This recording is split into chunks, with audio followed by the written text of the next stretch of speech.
Hi, my name is Anubhuti and I'm a content writer, editor, and a proofreader.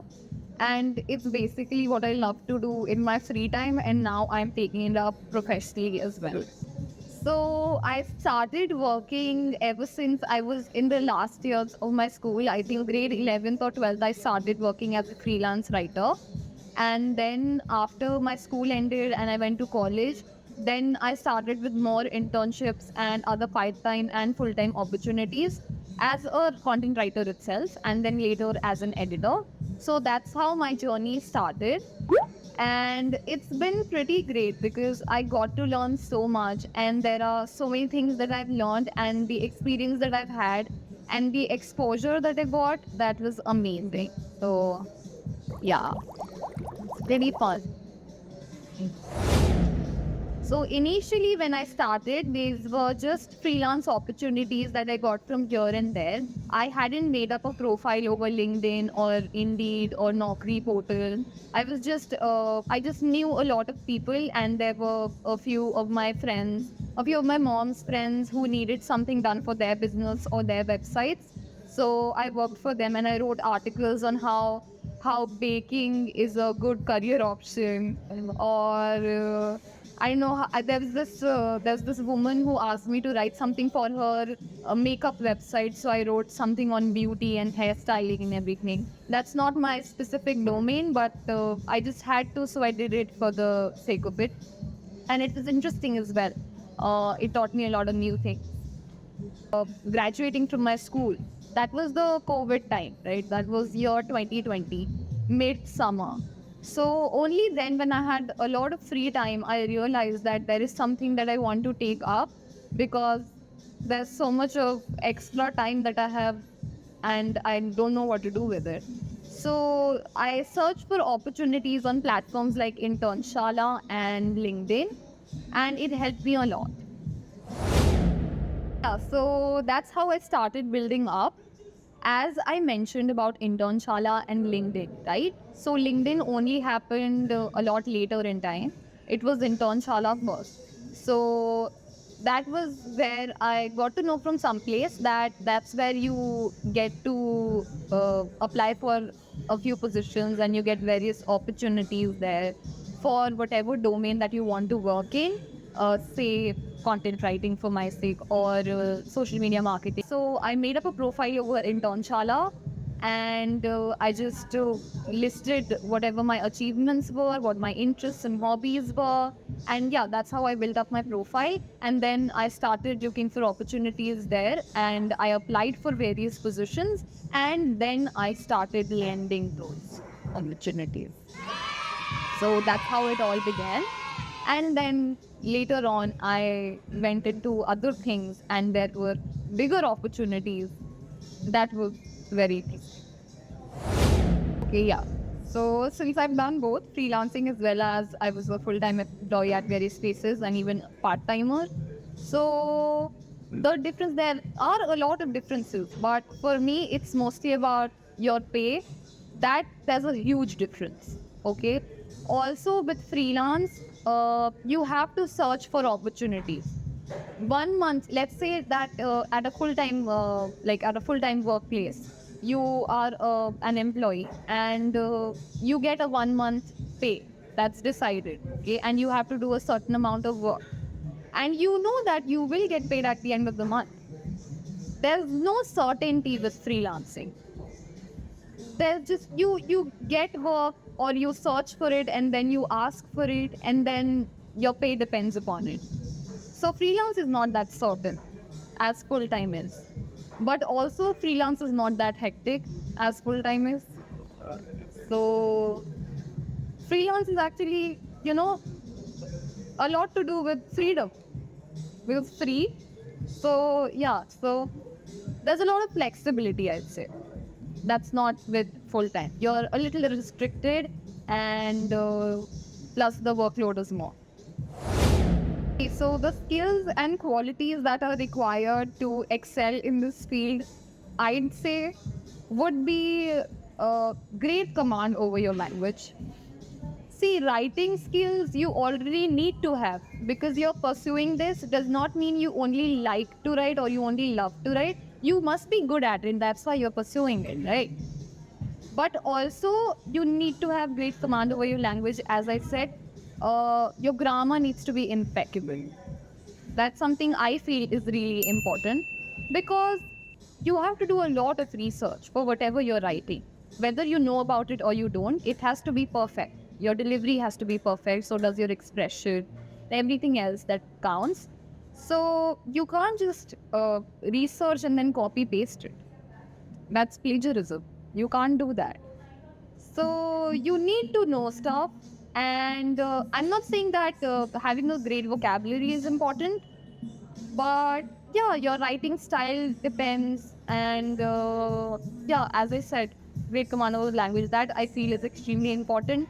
You need to have great proofreading skills, great editing skills, because it's your work. So I feel like nobody else is going to proofread it for you until unless you do it first.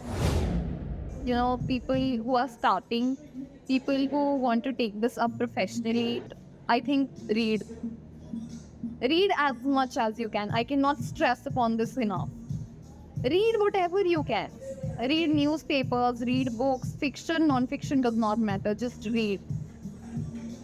Yeah. And meet new people, get into conversations. Talking is really important because you get to learn so much.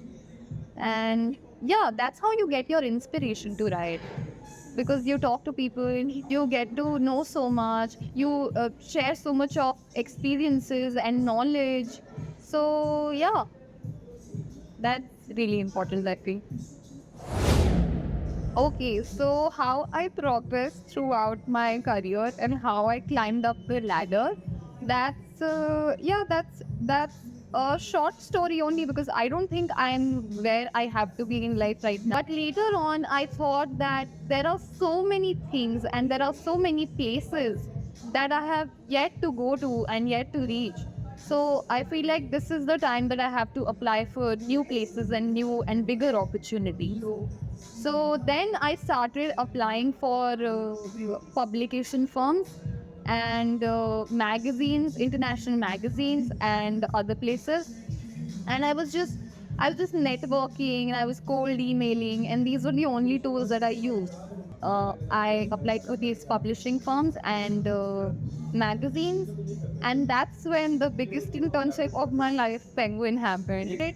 For someone who loves to talk and for someone who loves to express her thoughts whichever way I can, I don't have any words to express how I felt working at Penguin and with those people. It was amazing. It was brilliant. So, okay, like I mentioned, cold emailing and networking, these terms. So, Penguin, I got through cold emailing only.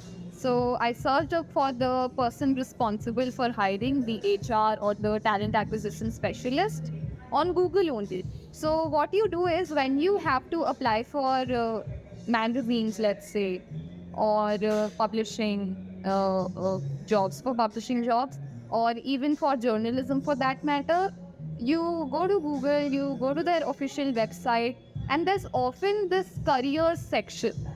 Okay, there's a tab called careers. You go there and they give you the information of the person responsible for hiring. They either give you the email or the fax number or whatever the ID is, and then from there you like send them your email, send them your resume. Or and sometimes when it's not available on their website, it's there over LinkedIn. So these two are the platforms that are really useful for you to know whom to reach and how. So I went to Penguin's website, I found their email ID, and then I got to work. So I already had a resume, I just made it more refined and less errors. I improved it a little bit. What I mean to say, I added my skills, I added my experiences, I also my other details, and I also added a small cover letter that was specific to my domain and my job, like editing and writing. So that's what my profile is. So I wanted to apply for the editorial positions at Penguin, and I mentioned that in my email. So my email also had a larger and a lengthier cover letter. It said, "Hi, so and so. My name is Anubhuti Rajpreet, and this is what I do. This is where I study, and these are my skills. This is my list of experiences I've had, and this is what I offer."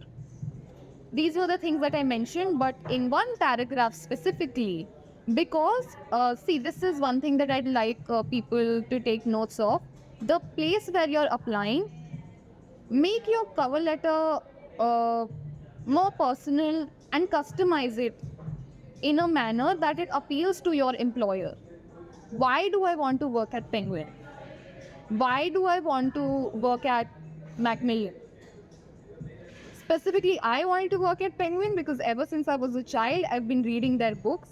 And the penguin that's there printed on a book on top of it in a corner, I love to see it every time. And the books that I started with, like Ruskin Bond stories or say Nancy Drew stories or whatever stories I started with, my favorite ones, Harry Potter, let's say. So mostly all of these books were published under Penguin's label itself. So I mentioned all of that in my cover letter because that's what impresses your employer. That's how they know that you will add value if they add you to their platform. That's how they know that you have something bigger and greater to offer. So yeah, so I mentioned that and I sent off my resume and my contact details in the hopes that they will reply to me, but it wasn't sure because it's emailing. You don't know if they like you or not. It's just you cross your fingers, you send it off, and you just hope for the best. So I sent it off, and deep down I felt like, oh, please, God, please just get me this, and I'll be really grateful. But I didn't know if it was going to happen or not. Suspense. Pause. Right? So I didn't know if they were going to reply. Cut to 2 days later. It was just 2 days after I sent off my application. 2 days later, I get a call on a random Tuesday, I think, in the middle of the afternoon, watching a show or something. And I get this call, and I'm like, "Hello, so there, is this Anubhuti Rajpreet?" I said, "Yeah, this is she. Who are you?" So she said that, "Hi, I'm Kainat from Penguin Random House India." And I'm not even kidding because I'm such a nerd, I'm such a geek, and I love to read. I don't know how to express this, but actually the floor beneath my feet it shifted, and I think Kainat heard it in my voice, and I said, "Okay, okay, oh, you're from Penguin. Can you give me a second?" And she was I could feel her laughing through the phone, and she said, "Yeah, sure." She was smiling. And I started jumping, my phone in my hand, I started jumping. I think tears started rolling down my cheeks or something. I started crying. I was really happy. I was ecstatic. It was one of the most overwhelming moments of my life, I'd say. It was great. So I talked to her and she said, "We have an opening, but it's not in the department that you wanted it to be. It's not editorial. We need someone for our audiobooks division." 2 hours later, our manager would have a telephonic interview with you. I didn't care if it was its editorial. It was Penguin, I had to take it. So I said, "Yeah, that's fine. I'll be ready within 2 hours." And then those 2 hours were the longest 2 hours of my life because I kept on waiting, waiting, waiting. When would the manager call me? But then she eventually did, and it wasn't even an interview. She just explained it to me how everything worked there, and she said, "You're starting Monday," and I said, "Great." From Monday, I started with Penguin, and I was in the audiobooks division. I wasn't in the editorial department. But God, oh God, the things I learned. It was amazing. See, I'm saying amazing a lot because it has been amazing. That's the only word I can think of. See, books, there are either print books or there are audiobooks. And there are ebooks as well. Now, audiobooks is a bit different from print books. It's a different market. There are different terms. My manager, she taught me so much, and I'm really grateful because, throughout your journey, when you work at different places, you get to meet a lot of people. Sometimes there are people who would be, a bit rude to you, who would be a bit bossy. You meet all sorts of people, right? But when you're just starting, and especially when it's an internship, you don't know what you're doing. You're just there for the experience. You're just there for the vibes. So you need someone who would guide you through it all, but also someone who isn't like, who does not treat you as an inferior, but somebody who just hold your hand and walk you through it. But I got to visit the office twice, and it was heaven on earth. It's that pretty. It's that cool. There are bookshelves all around. There are reading areas. There are just these nooks and corners with cushions. And there's a swing right in between the office where you could just sit and read a book. And it was beautiful. I feel like it's really important to express yourself. For me, that's what writing is.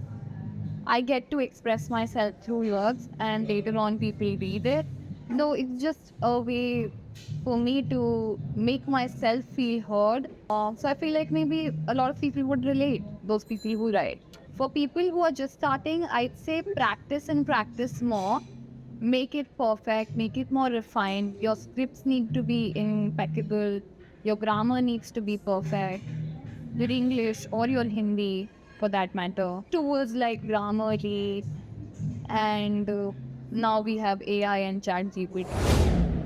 Writing is not about having a great vocabulary, okay? It's not about that. Your writing would not be good if you use heavy words. If you use, words like, exactly, like floxy, nosy, nihilabilification. But that does not mean anything. You don't have to do that. For your readers and for your audience to relate to you more, you need to make it more simpler. But at the same time, if you have to cater to a specific type of audience, like let's just say if you are an SEO writer, you're great with the search engine optimization, you deal with that, or you're a copy editor. So that's a bit different because to generate traffic over your websites, you need to use a lot of keywords. So those keywords don't need to be difficult, or like don't have to be words that people do not understand. They just have to be keywords like catchy stuff that people really catch on to quickly. So that's a little different. So it usually depends. But writing is mostly about your creativity and your flow. It's that easy. So the resources that I'd suggest people use when they're just starting would be having a killer resume. Make it as specific to you as you can. It cannot be generic. You're a writer. So fill it according to that. Add your skills, add a cover letter, tell them who you are, and then tell them about your experiences, then tell them about your skills, how you can add value to the employer's firm or their company. Then comes networking. So knowing as many people as you can, that will help you in your journey to proceed further. So LinkedIn is a really important place. Let's say, for example, let's say you want to work at Penguin. Let's say that. So you search for Penguin, you go to the people section, and then you see whoever works there who could help you out. Let's say somebody is an associate editor there, or an editor there, or a sub editor, or a copy editor. You connect with those people and you send them a customized message over LinkedIn. And you just say, "Hi, ma'am, I saw your work. I see how far you've come. And I was wondering if there's an opening under you that I could apply for. If not, could you please suggest me whom can I connect with, or whom can I send my resume to?" And you also attach your CV. If they find you interesting enough, if they need you, they will reply. Otherwise, they wouldn't, and you don't have to feel disheartened about it, because if they don't, somebody else would. That's for sure. This is why you have to apply to as many places as you can and reach out to as many people as possible.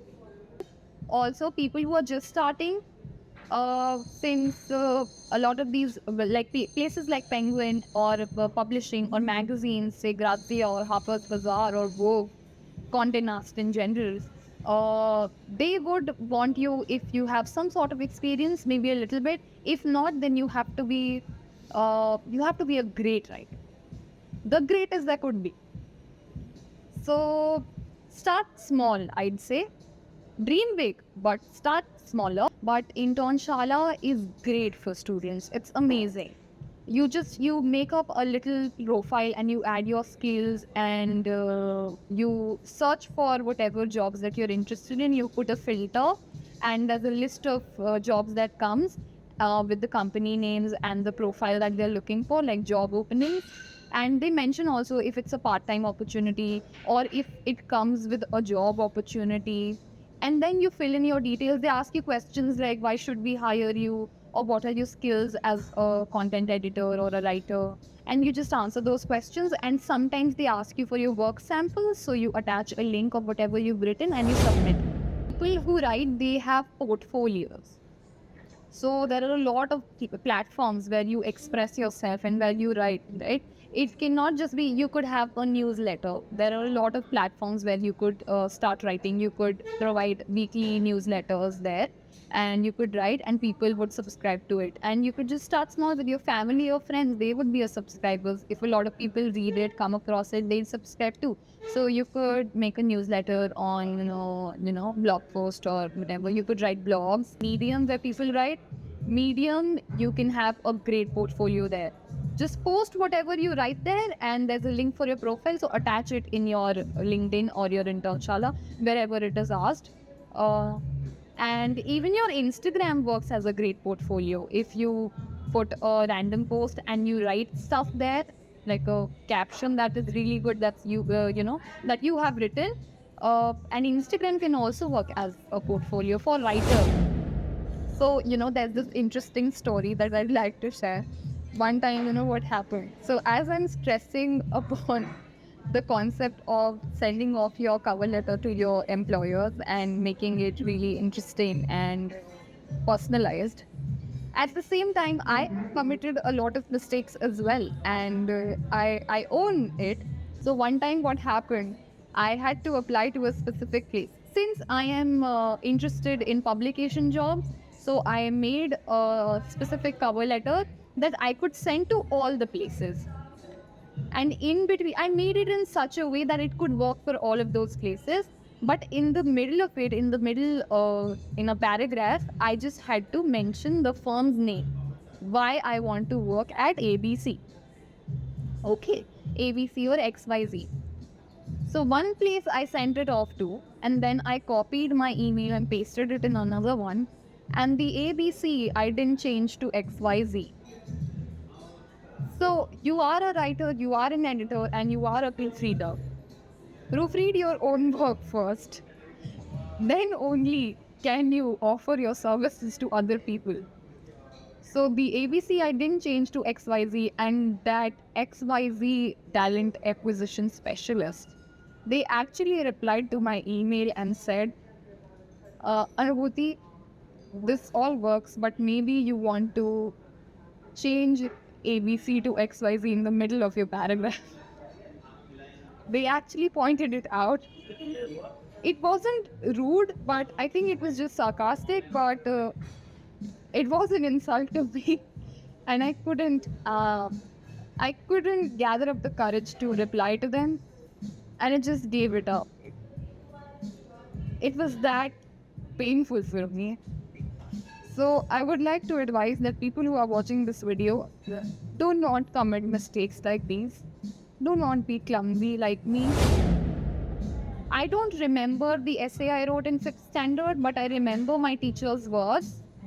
And yeah, this is what she said. She was pretty impressed by it. It was the subject was creative writing, I think. It was part of our grammar. and I think we had to write a story. And yeah, I think I wrote something about how uh, everything went wrong on one specific day in my life. I got to school late, and yeah, I got punished. Something like that. I had read stories like this of other people, but mine was really interesting, and mine was a bit different from theirs.